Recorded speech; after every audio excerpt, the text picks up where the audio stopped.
मेरा बेटा, मेरा बिलावल, मुझे याद है जो निक्कर में खेलता था, मुझे वो दिन भी याद है जब अम्मा नाराज होती थी तो ये कोने में खड़ा करती थी, तो आंसू बहाता था, हम पहुंचते थे, मुझे याद है।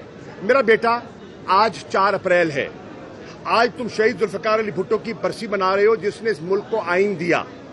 कितनी सितम ज़रीफी है कि भुट्टो का नवासा आज मार्शल लॉ की धमकियां दे रहा है। वो आइन दे रहा था, ये मार्शल लॉ की धमकियां दे रहा है। तहरीक इंसाफ की ये तरबियत ही नहीं है, हमारी ये पॉलिसी ही नहीं है कि किसी की तस्वीरों पे जूते मारे जाएं, बिल्कुल नहीं।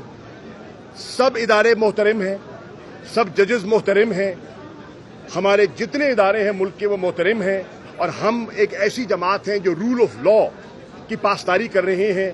हम नई रिवायात डालने की कोशिश कर रहे हैं, हम तब्दीली की बात कर रहे हैं। अगर हम तब्दीली की बात कर रहे हैं तो हमें इस सोच को भी तब्दील करना होगा। इमरजेंसी की भी यहाँ बात